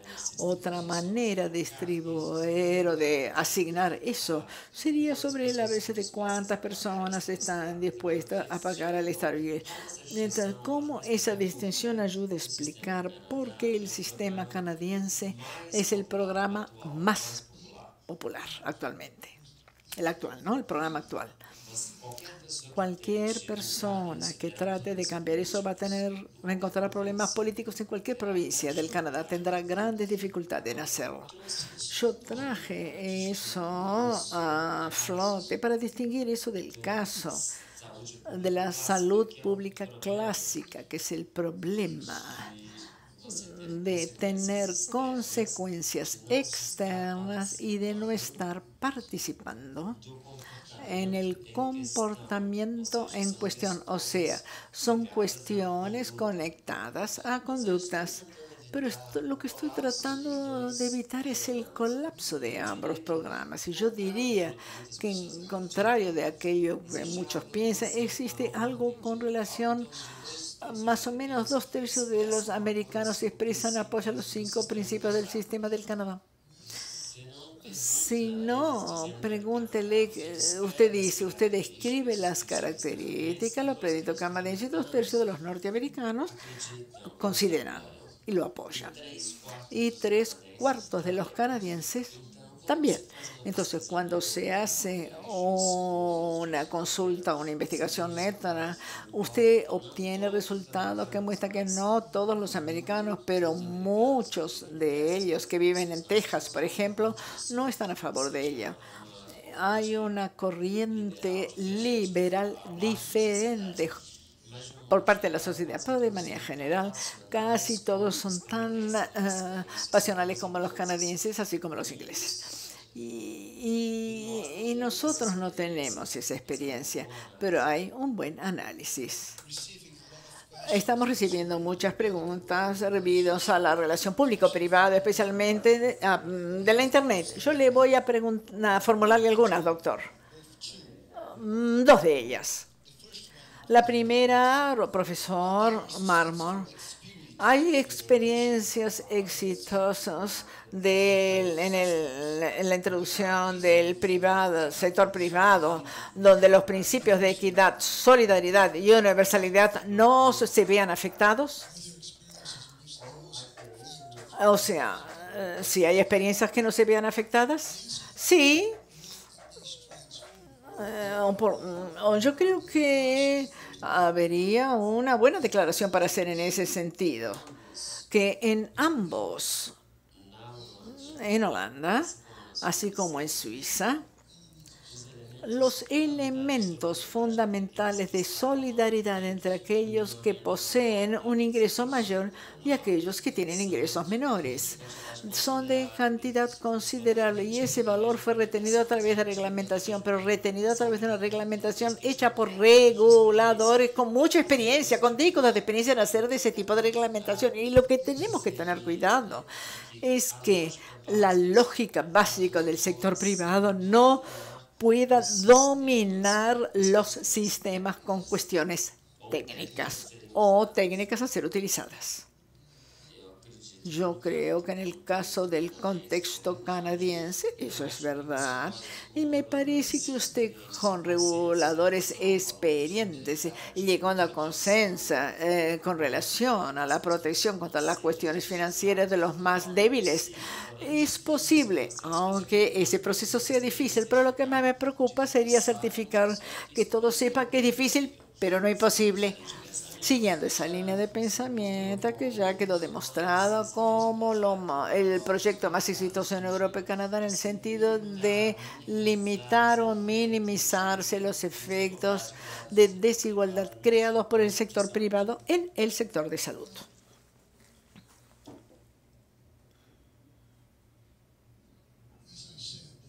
Muy bien, como yo ya les dije 3 cosas anteriormente. 3 casos razonables en la protección y en la solidaridad. Me gustaría enfatizarles también más, y tal vez ese sea el momento que yo debería hablar sobre el modelo canadiense con mayor detalle, o en mayor detalle. ¿Cuáles características son importantes que vemos en Canadá? El ciudadano o los ciudadanos. Se les informa a ellos sobre qué reglas deben emplear los administradores al gerenciar el sistema, de administrar. Déjenme reiterar los 5 principios del sistema canadiense a partir de 1984, que ha sido la base para todos los desafíos constitucionales en el tema. Voy a dar un ejemplo particular que hace de Canadá considerablemente más igualitario que otros regímenes. Los 5 principios son los siguientes. Canadá y su programa de seguro de salud debe estar disponible para todos los ciudadanos del Canadá en todos los lugares. Es una cobertura realmente universal con un arreglo solamente de un seguro. Y eso sería el primer aspecto. Número 2. Pasamos ahora. La financiación y las fuentes de financiación. deben ser justas en su distribución y en sus impactos sobre los ciudadanos, lo cual significa que un verdadero uso de impuestos que justifiquen y que sea justificado por las provincias como justo. Y también lo que es interesante, eso fue interpretado como significando que no debe haber ninguna barrera financiera para tratamiento. No deducible, no hay pagamentos en conjunto, con relación nacional, todo es financiado por primas y tributos y impuestos pagos. Más o menos 30-40% proviene del Tesoro Nacional como retorno de impuestos pagos por la población y el resto proviene o es aprobado como aceptable, se considera aceptable y ello nos lleva a lo que hablo, tiene que ser justo financieramente. El principio sería que la cobertura de su provincia debe ser posible en cualquier otro lugar de Canadá. No importa dónde usted se encuentra, usted está cubierto, tiene una cobertura estable y usted va a ser aceptado. Los contratos permiten que eso se haga por los administradores de cada provincia. El cuarto elemento que entra en juego es que el cuidado que es cubierto o el servicio que es cubierto de englobar cualquier situación. No existen exclusiones. O sea, que los médicos consideran como aceptable deber hacerse. Eso no puede.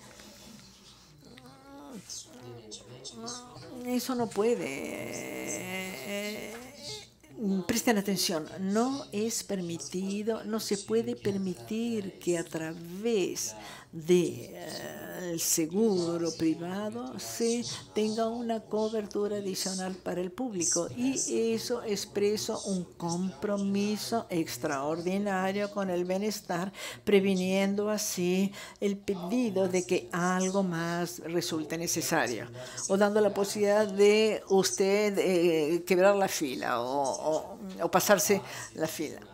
La base del juicio no debe ser del tamaño de su bolsillo. Y la manera de enfatizar ello es que los canadienses no eran en los años 50 y 60 igualitarios radicales cuando eso se hizo por primera vez. Esa concepción fue vendida, por así decirlo, fue presentada de una manera persuasiva por líderes políticos que construyeron una constituyente para eso, una asamblea constituyente. Y el quinto principio trató de crear una línea llevando la responsabilidad a los oficiales públicos, o sea, ellos pueden ser responsabilizados con relación a los asuntos de la salud. Estoy, en efecto, hablando de la cuestión canadiense, sugiriéndoles a ustedes que la lección que me gustaría aprender con el caso canadiense es que tenemos que tener un compromiso de valores que fue tanto que ayudó a reforzar el soporte que se creó. Y esta es una lección sumamente importante a ser aprendida. Profesor Marmor, a partir de ahora vamos a tratar de herramientas. Hay dos preguntitas aquí que son muy importantes. La primera de Erlan Ramos, de Perú. ¿Cómo la participación ciudadana en la articulación entre gobierno puede afectar o interferir en la implementación de las reformas en el área de salud? Y la segunda,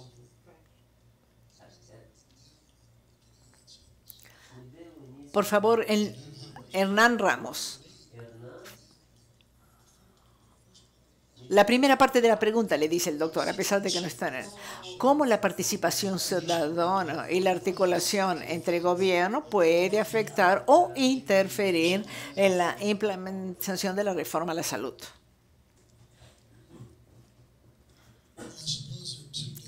Yo me supongo que hay dos concepciones diferentes sobre ciudadanía. Una considera esa participación, una de ellas sería un movimiento social que exige y reclama mudanza del sistema. Mi última respuesta habla un poco sobre eso. Y un movimiento social o algo parecido con ello es un aspecto importante para la concepción de una reforma de salud que va a estimular que ella tenga lugar. Esto no va a venir solamente de las élites, tiene que ser aceptado para grupos amplios dentro de la población, en particular aquellas que se apasionan por el tema. También, pero no me parece que los movimientos sociales, el aspecto sea crucial en la implementación de una reforma legislativa. Debe haber una cooperación entre el gobierno y los partidos que van a implementar en el sentido de la responsabilidad con relación a aquello que se hará o que se dice que va a hacerse, que será puesto en práctica. Otra manera de pensar sería la siguiente. Los ciudadanos comunes son personas ocupadas entre familia, trabajo. Los gobiernos de los hospitales, las enfermeras, médicos, son participantes activos de la industria médica. Entonces, el trabajo de estas personas es descubrir cómo superar esos obstáculos, superar esas barreras. O sea, no se consigue constantemente tener una movilización ciudadana. Lo que se puede esperar sería que los ciudadanos tengan atención a aquello que se dice con relación al problema. Y en el quehacer diarios, ellos no van a ser los mayores participantes. Creo que exigir eso de la población sería de más. Pedirle al ciudadano común el monitoreo sería, en fin, imposible. Nosotros trabaja la red del Instituto Cáncer de UNASUR en Brasil y le gustaría preguntarle a usted, o sea, el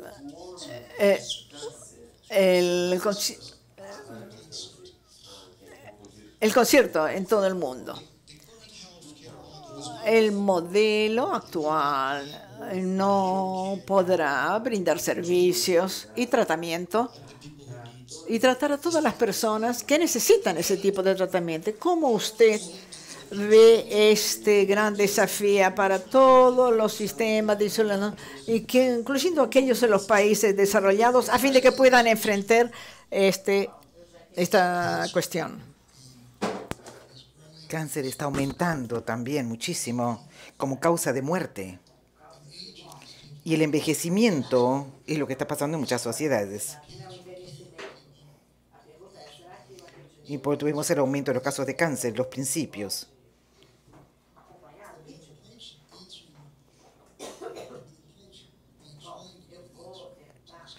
Voy a darle una respuesta, primero con una calificación que quiero hacer, de que yo no soy especialista ni en cáncer, ni tampoco en envejecimiento, ¿no? Bueno, pues, el primer punto positivo que puedo decirles es que demasiadas personas piensan, a mi juicio por lo menos, de que el envejecimiento de la sociedad es algún tipo de destino demográfico que pasa en el mundo, y no es verdad. Y quiero decir cuál es la importancia que tienen otros factores también. Ahora realmente estamos volviendo a lo que yo llamé de memoria, o sea, la comparación canadiense-norteamericana. En 1970, Canadá y los Estados Unidos exactamente gastaron la misma proporción de ingresos nacionales, así como hicieron también los otros, 7,1, 7,0% del PIB. Y en 1990, Canadá gastó 8% del PIB. Estados Unidos 9,5. En 1990 Estados Unidos estaba gastando 11,5 y Canadá estaba gastando casi 9%. En el año 2000 los Estados Unidos estaba gastando 13 o 14% y Canadá estaba gastando de 9 al 10%. Y al 2010 los números estaban casi que en 17, 18% en Estados Unidos y 10% en Canadá. En otras palabras, vemos que hay una aumentó mucho en estos dos sistemas. Ahora, yo quiero que ustedes confíen en mí cuando yo les diré a ustedes que los arreglos de atención a la salud en Canadá y en Estados Unidos son similares, como pueden ser dos sistemas hospitales voluntarios, el pago de, digamos, de los médicos formalmente o compañías de seguro por lucros sin ánimo de lucro. Hay también, y por ejemplo, hay seguros hospitalarios, pero no farmacéuticos. Otro vínculo muy importante en mis conclusiones es que si yo les digo a ustedes, créanme por favor, es de que de 1970 al año 2010, los Estados Unidos y Canadá realmente envejecieron igual. La misma proporción de aumento a cada año pasó en Norteamérica, en total, de personas que envejecen. Hay grandes diferencias, hubo también en en la financiación del cuidado de la salud. El envejecimiento no es el motivo para esto. Este es el argumento que yo ventilo, y es un argumento muy importante porque el cliché, la demografía, es un destino, es un cliché, como todos los clichés. Claro, es que va a parecer plausible si todos lo dicen, porque es un eslogan que se repite. Y quiero darles a ustedes otro ejemplo de las evidencias también sobre este mismo asunto. Si la demografía fuese tanto así el destino de un país que está envejeciendo, nosotros ya lo hubiésemos visto en 1980 al año 2000 en Europa del Norte, ¿no?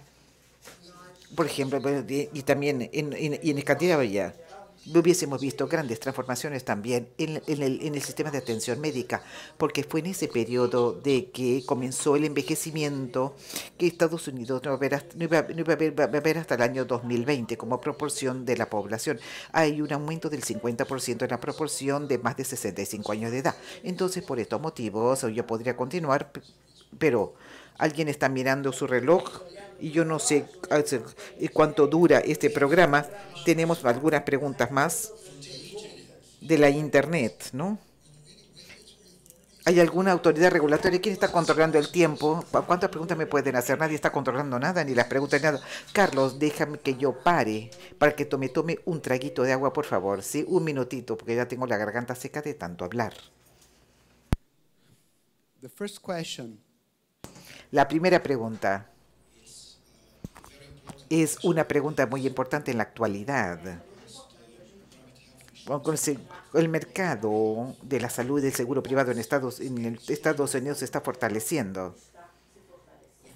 El primer punto es cuál es el principal negocio en el sector de la salud. ¿Cuál es el negocio más lucrativo? ¿O hay diferencias en este sentido entre los países europeos y suramericanos, o es exactamente lo mismo?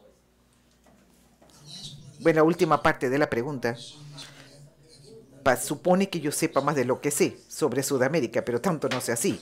Y no sería bueno que alguien que piensa que tiene peritaje en algunas áreas, que pierda esta autoridad al realmente no respetar el hecho de que no sé tanto. Debo decir de nuevo que hay dos preguntas que se están amalgamando en la pregunta del negocio.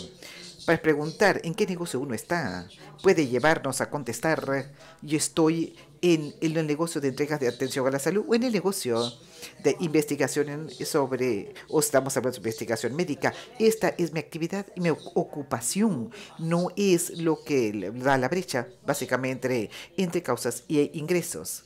La brecha con los ingresos se llama sin ánimo de lucro, o se hace más ganancia o no. Y tú puedes básicamente hacer la misma pregunta, que es: ¿qué es lo que produce la mayor brecha entre los gastos que uno enfrenta y los ingresos que usted puede recaudar? Y yo no tengo ninguna idea de cuál podrá ser, pues, la experiencia comparativa en América Latina. Vamos, déjeme que le haga la pregunta con otras palabras, presentando exactamente la pregunta de la Internet. Tal vez quede más claro, ¿no? ¿Cuál es el grado real de influencia de los grupos económicos en el mercado financiero internacional en la preparación o elaboración de las políticas de la salud? ¿Hay algunas restricciones en relación, le parece a usted, o no? Bueno, en los Estados Unidos, supongamos nosotros, simplemente cuando nosotros pensamos sobre el proceso del programa de Obamacare, que es la influencia que tienen los mercados y los lobbies, los cabildeos, en hacer un veto para realmente hacer que este sistema de Obamacare realmente pueda fallar. Con político científico, quiero decirle que hay que prestarle atención al interés verdadero y material y su deseo de poder utilizar su poder fiscal para afectar las elecciones democráticas, para afectar los legisladores, también para darles a las personas, para ver lo que pasa con los fondos. Y la industria farmacéutica sería un ejemplo también del ejercicio muy poderoso que tiene este tipo de capacidad. Pero tenemos que, no sé si podemos realmente alejarnos siempre de esta influencia. Cuidado, ¿eh? No hay manera a través de la cual, bueno, el interés principal de los participantes haga que sea posible el cuidado médico o que pueda ser retirado. Tiene que ser confrontado también, ¿no? Y no retirado. Tenemos que pensar como si fuera una lucha, la cual, lógicamente, tanto la industria farmacéutica, la industria hospitalaria, la industria de los seguros de la salud, consideren a los ingresos sobre los costos como lo que ellos ganan. Y hay que pedirles o preguntarles que sean inocentes de este hecho, ingenuos. Es una señal clara de que te van a desilusionar y vas a salir perdiendo. Yo me imagino de que esto me llevará a que diga, o sea, qué tipo también de fuerza podrá verse más afectada. Voy a distinguir acá entre dos maneras a través de las cuales los cabildeos pueden agregarles más a sus ingresos. Uno es al tener programas públicos que les pague más por lo que fuere que estén haciendo, sea para fármacos o equipos, o también las primas de los seguros de la salud. En el caso también de pago de seguro de la salud, sería lo que los grupos de ciudadanos están dispuestos a pagar, o qué es lo que les queda por pagar, o lo que si está disponible o no, o sea, de una manera limitada. Entonces, una de las consecuencias de las presiones de los cabildeos, entonces una consecuencia puede ser de que el sector público, actuando como una cooperativa de consumidores o en nombre de los ciudadanos, utilice su poder para negociar con estos actores sobre lo que es defensible y lo hará que tengan problemas. O sea, en un caso, por ejemplo, apoyo, por ejemplo, de una manera en la cual los grupos de lobby pueden exigir más autoridad y más influencia sobre lo que se le paga por sus bienes y sus servicios, es decir, que se le pone más presión sobre los ciudadanos para gastos de bolsillo. Digamos, si nosotros vemos, si hacemos que la cobertura de los seguros sea menos efectiva al lidiar con las consecuencias económicas, las personas están puestos en una posición en la cual ellos tienen que encontrar los recursos que pensaban que no podrían jamás encontrar, no en lo que se refiere a la paga de los seguros. Entonces, en las políticas veamos, hay otras avenidas de poder aumentar también los ingresos. Habrá también algunas reducciones, pero será menos que cortes poderosos que se hagan, o sea, en la tasa aumento en las tasas, honorarios y las negociaciones. El contenido de la negociación es una cosa mucho más complicada, ¿no? Para que poder tener esta regulación sobre primas o también de regulaciones sobre tarifas, honorarios y costos hospitalarios. Otra pregunta sobre el sistema de la salud americana, profesor Marmor, del profesor Ivo. Osvaldo Cruz, que es la fundación aquí que está en Brasil. O sea, los peritos proyectan un 20% del PIB en relación a los gastos de la salud del año al 2020. En el occidente, ¿esto es factible, sostenible, le parece? ¿Puede Bueno, esta es la pregunta, ¿no es cierto? ¿Qué le parece a usted?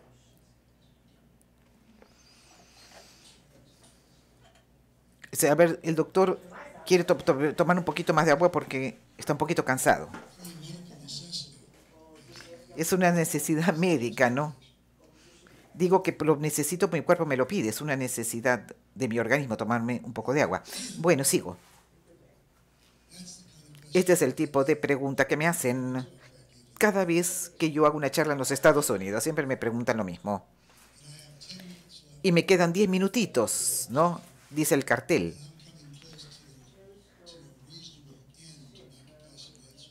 Y realmente casi que me agoté, se me agotó la capacidad de responder preguntas. En primer lugar, veamos, si es que no hay autoridad que pueda escoger cuál será el presupuesto de la salud en temas 1, en temas 2 y en temas 3 y en temas 4 y en temas 5. Entonces, ¿qué es lo que pasa? ¿De que es posible que los Estados Unidos gasten 20% del PIB en los próximos 5 años o en los próximos 6 años? Yo debo decirles que en 1990 y 1991, cuando teníamos la propuesta de Clinton, se hicieron 4 cálculos de los gastos médicos en el año 2000, en 1990, y luego estaban equivocados todas las veces que hicieron los cálculos o proyecciones. La futurología, básicamente practicada por personas con mentes lineares, no es una ciencia exacta, eso seguro, en lo que se refiere a atención médica, pero es una ciencia muy inexacta si todavía estamos comenzando con un país que no hace ningún esfuerzo, en primer lugar, de poner una frontera alrededor de los gastos. Entonces, todo es una condición necesaria para mí para hacer que los costos médicos estén dentro de un presupuesto accesible, es que es tener la capacidad también de poder crear un presupuesto ex ante, no ex post, ¿no? Y también aplicarlo. Esto pasa en Inglaterra, esto pasa en Canadá, esto es lo que pasa también en todos los países europeos. Y no nos dice cuál producirá la negociación, pero nos dice, o se dice de qué se está negociando. No tenemos este tipo de institución en los Estados Unidos. O sea, Medicare no tiene presupuesto, Medicare descubre su presupuesto, Medicaid no tiene presupuesto, descubre cuál es su presupuesto. Los seguros privados de la salud tienen ganancias esperadas, pero no es su presupuesto que otras personas enfrenten. Eso simplemente es lo que viene después. Bueno, ese es el punto número 1. El punto número 2, hay una cosa que es cómica sobre preguntar, bueno, si estos picos son sostenibles. O sea, una cita famosa de una analista política de Estados Unidos muy interesante, muy inteligente. El señor dijo, yo espero que esto se pueda traducir bien. Si el presupuesto de un programa específico no es sostenible a largo plazo, entonces no será sostenido. Si no es sostenible, no será sostenido. Entonces, hacer la pregunta de esta manera supone que hubiera algún tipo de capacidad de parar lo que no está presente en los Estados Unidos en absoluto. Entonces, esto es una formulación irónica, pero irónicamente es una ventana que nos lleva a la promesa de la atención médica norteamericana. Debo decirles también, agregarles un comentario más. Este es otro peligro que se corre en la comprensión equivocada, pues se hace, por ejemplo, de la inflación. La tasa de inflación está relacionada a lo que cambian los ingresos en Estados Unidos, en la relación también con el ritmo a lo cual aumentan los ingresos y la tasa a la cual los gastos de capital también aumentan. Y cuando la tasa de crecimiento en los Estados Unidos bajó y se desplomó después de la crisis financiera, también pasó con la tasa de aumento de los gastos por cápita en atención médica, pero el coeficiente es casi que el mismo, es casi de 2 contra 1. Por lo tanto, si la inflación estaba al 2% y la atención médica Los gastos de atención médica por cápita estaban subiendo al 4%. El coeficiente igual era 2 contra 1 y un coeficiente 2 a 1 tendrá un gran impacto en los gastos generales a lo largo del tiempo. ¿Entendieron? ¿Entendieron la respuesta? Pido mil perdón nuevamente, doctor, por no leer todas las preguntas que fueron mandadas por la internet y por la platea. Creo que hemos tenido nosotros un debate muy enriquecedor y le pido a nuestro orador que haga sus últimos comentarios en pocas palabras para que clausuremos la sesión. Gracias. Ya pasé casi 2 horas hablando. Yo no sé qué puedo decir en pocas palabras. ¿Qué puedo decir en pocas palabras? No sé, pero creo que si yo tuviese que resumir lo que dije, lo que espero que yo les haya podido comunicar a ustedes, o sea, es de que yo espero de que pueda haberles comunicado la seriedad de mis alegatos, que antes de que usted se involucre en análisis de políticas transnacionalmente, usted tiene que tomar en serio también lo motivo por el cual usted lo va haciendo y que tome en serio también este tipo de juicio. Tenemos que darle atención, prestarle atención al método y al propósito también, que sea el trasplante, como él dice el Señor, o experimentos naturales, o buscar, digamos, estas organizaciones cruzadas a nivel nacional e internacional. Otra cosa que espero que ustedes hayan entendido es de que el lenguaje de la atención médica incorpora hoy día, pues, o sea, las ilusiones de los enfoques mercadológicos para persuadir a las personas. Es un enemigo del pensamiento claro. Yo no lo mencioné, pero debería decirlo, que publiqué un libro con ensayos hace algunos años llamado Fads, Fallacies y Foolishness, o sea, en la gestión y en las políticas médicas. Y gran parte de lo que yo traté de decirles hoy, o sea, está en lo que dije en este libro como falacias. Y espero que esto lo hayan entendido. Estaba hablando yo sobre el peligro contra el pensamiento coherente, del pensamiento falaz, digamos, con falacias, y del pensamiento realmente, y el pensamiento bobo. Y la última parte, yo me supongo que yo diría que yo no hice esto, no lo dije claramente, pero los insto a ustedes a que conozcan algo sobre las diferentes experiencias en los países que yo les he mencionado. Hay literatura a ser analizada básicamente sobre el aspecto del caso canadiense. Me parece que sería también muy valioso.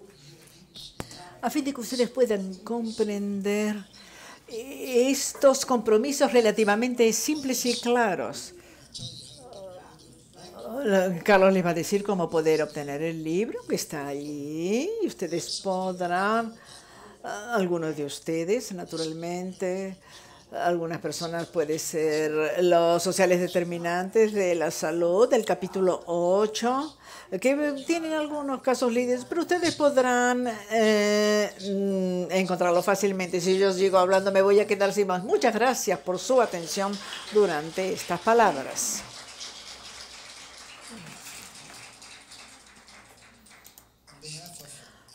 En nombre del ISAC, me gustaría agradecer al profesor Termanmore por su exposición.